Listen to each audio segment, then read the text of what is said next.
हमने बहुत आपकी बिटिया के बारे में आपके आपके बारे में बहुत सुना। थोड़ा सा परिवार के बारे में बताइए, बिटिया के बारे में बताइए आप। जी, राधे राधे। मैं महेश व्यास, फतेहपुर शेखावाटी से।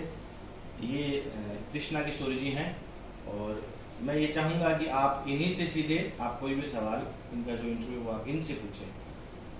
कृष्णा किशोरी जी। सब बारे में बताइए आप। राधे राधे। मेरा नाम कृष्णा किशोरी व्यास है। कहाँ के रहने वाले हैं आप? मैं फतेहपुर में रहती हूँ। थोड़ा सा अपने बारे में बताइए। कदा आपने कथा कहाँ से शुरुआत की, कथा की कितनी कथाएं आप कर चुके हैं, कब से आपने ये चीज़ें शुरुआत की थी? मैंने 6 साल से शुरुआत कर दी थी। सबसे पहली कथा लक्ष्मीनाथ जी के मंदिर में मेरी हुई और अभी तक लगभग 5-6 कथा हो चुकी है। तो आपको कथा की शिक्षा कहाँ से मिली? मेरे बाबा श्री बनवारी लाल जी व्यास, उनकी रिकॉर्डिंग सुनती थी मैं, तो मैंने उनसे ही सीखा। वहीं से सीख लिया। तो बहुत शानदार कथा सुनाते हो। अभी तो आप बिल्कुल भोले से लग रहे हो। तो ये प्रेरणा मिली कहाँ से आपको? इतना इतना मतलब ये कोई सामान्य चीज तो नहीं है। ये परिवार से ही मिली मुझे। तो आपके पिताजी को तो आते नहीं है कथा, ना माता जी को आती है? मेरे बाबा श्री बनवारी लाल जी व्यास, अभी मैंने आपको तो बताया। बाबा को तो आपने देखा भी नहीं?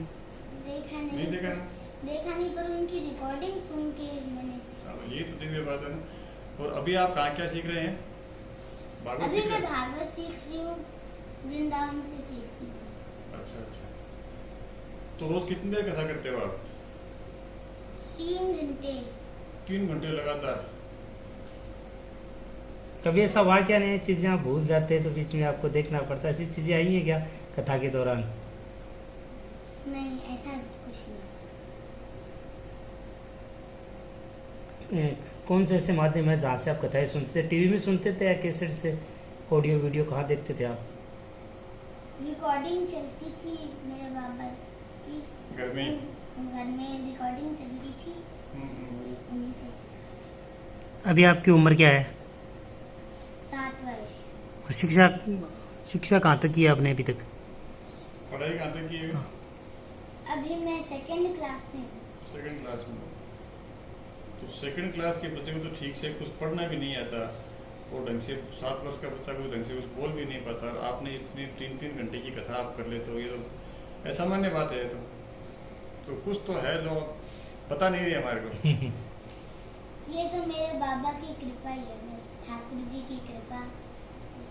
आपके पिताजी राधा रानी के बारे में भी कुछ बता रहे थे, आप भी बताना चाहोगे क्या उसके बारे में? आप कैसा वाक़या था आप जब वृंदावन गए, बाकी बिहारी जी के मंदिर सर्वप्रथम, क्या आपने देखा? उनसे क्या रिश्ता है आपका, उस बारे में? बाकी बिहारी जी से क्या रिश्ता है आपका? मैं ठाकुर जी और राधा रानी को अपना मामा मामी मानती हूँ। अच्छा अच्छा। तो ये बात आपको पिताजी ने इन्होंने बताई क्या, या अपनी मर्जी से ही मानते हो? वो मैं अपने आप मानती हूँ। अच्छा। वो उनको मामा मामी मानते हैं। तो अभी आप भागवत का अभ्यास कर रहे हैं? हाँ। तो आपकी पहली कथा अभी कब होगी भागवत की? सितंबर में है, 14 सितंबर से 21 सितंबर तक भागवत कथाएं जैन धर्म में। पहली भागवत होगी आपके यहाँ? हाँ, पहली भागवत है। और अभी तक जो कथाएं आपने करी है वो नानी को बैठ वो नानी बाई को नायरे की कथा। मायरे की सब? लोहारगल आके कैसा लगा आपको यहाँ पवित्र स्थल पे? लोहागढ़ आके मुझे बहुत अच्छा लगा। तो आप वहाँ कुंड पे, सूर्य मंदिर में वहाँ पे गए हो? हाँ, गई हूँ, कल गई थी। आपको पता है धरती का पहला तीर्थ है ये? पृथ्वी लोक का पहला तीर्थ है लोहारगल, पता है आपको? पिताजी ने आज तक बताया नहीं तो पता भी नहीं, नहीं। तो आप तो खुद दिव्य ज्ञानी हो तो है ना? पृथ्वी लोक का पहला तीर्थ है यहाँ पर। बेटी आंगन में खेलती हैं, वो उम्र में आपकी बच्ची जो आज कथावाचक के रूप में सनातन संस्कृति को लगातार प्रचार प्रसारित है वो करते आ रही हैं। ज़िंदगी का कुछ ऐसे वाक़ये जो आप हमारे साथ साझा करना चाहूँगा बेटे की, तो थोड़ा सा एक बार बताइए हमें। कैसा 2-3 साल की उम्र थी जब स्कूल में डाला, उसके बाद आप वृंदावन गए, ऐसी स्थितियाँ बनी, एक संत ने आपको एक सलाह दी कि इसकी ये दिव्य बच्ची है। पूरा वाक़या एक बार हमारे साथ आप थोड़ा सा साझा। जी, राधे राधे। कृष्णा किशोरी जी 4 साल की उम्र में ही वृंदावन गई, तो उस समय बांके बिहारी जी के मंदिर को उनके दर्शन करते ही उन्होंने कहा कि ये मेरी मामा है और मेरी मामी भी है, लेकिन मामी के दर्शन मुझे हो नहीं रहे। तो हमने उन्हें बताया कि नीचे जो घूंघट में है वो राधा रानी। तो फिर वहीं वृंदावन में और भी मंदिर है जहाँ पर विग्रह है ठाकुर जी का और ठाकुरायन का, राधा रानी का मूर्तियों में है। तो उनके दर्शन करवाए, तब इन्होंने कहा कि हाँ ये मेरे मामा हैं और ये मेरी मामी है। उसके बाद में लगभग 6 वर्ष की उम्र में किशोरी जी घर में हम लोग बैठे थे, खाना खा रहे थे, तो किशोरी जी ने कुछ गुनगुनाया। मेरे पिताजी नानी बाई के मायरे की कथा करते थे, वो रिकॉर्डिंग हमारे घर में लगभग 10 दिन 15 दिन महीने से चली जाती है। तो वो रिकॉर्डिंग के ही भजन उन्हें गुनगुनाए। तो खाना खाने के बाद मैंने कहा एक बार फिर आप बताइए किशोरी जी, उस समय तो कृष्णा ही बोलते थे, भाई कृष्णा आप फिर गुनगुनाइए। तो उन्होंने वो चीज़ गुनगुनाई, तो मैंने हारमोनियम मंगवाया और हारमोनियम पे उनको जब उनका गाना हुआ तो वो एकदम सुर में थे। तो फिर साजिंदों को बुलाया गया कि भाई ताल और देखते हैं, तो वो ताल में भी थे। तो उस उम्र में एकदम सुर और ताल में होना अलग अद्भुत बात लगी। तो हमने पूछा कि भाई आपको मायरा कितना याद है, तो उन्होंने कहा मेरे को तो पूरा याद है। और जब पूरा हमने मायरा, लगभग एक दिन पूरा लगा, 2.5 घंटे का मायरा, लेकिन बीच में थोड़ा रेस्ट भी दिया गया, पूरा उन्होंने मायरा हमें सुनाया। तो फिर ये संतों को हमारे वहाँ फतेहपुर में जो दिनेश गिरी जी महाराज हैं, गोपी जी महाराज हैं जानकी वल्लभ मंदिर में, उनसे बात हुई तो उन्होंने कहा आप तैयारी करवाओ और कथा जरूर होनी चाहिए। तो फिर उनकी 3 महीने 2 महीने तैयारी करवाई गई और पहली कथा लक्ष्मीनाथ जी के मंदिर में ठाकुर जी को भेंट की गई। वो कथा 9 मई से 11 मई तक ठाकुर जी के मंदिर में चली 2024 में। और उसके बाद में लगभग इनकी 5 कथाएं हो चुकी हैं। रसूलपुर कथा हुई, सीकर कथा हुई, नागेश्वर महादेव मंदिर में CM गार्डन में वो कथा हुई थी। और उसके बाद में अभी ठेलासर प्रयागनाथ जी की बरसी पर शिवनाथ जी महाराज ने बहुत बड़ा उत्सव था, अभी गौ सेवा के लिए गोल्याना में कथा हो ही रही है। और इसके बाद में वृंदावन में ही पिछले साल जब हम गए थे, लगभग 7 महीने पहले, तो शंकराचार्य जी महाराज गो प्रतिष्ठा आंदोलन उस समय लिए हुए थे और उनका उस दिन समापन था वृंदावन में आकर। तो वृंदावन में महाराष्ट्री उधर से आ रहे थे और किशोरी जी इधर से आए। तो आई कांटेक्ट जब उनका हुआ तब उन्होंने कहा कि इनको मंच पे जरूर लाइए।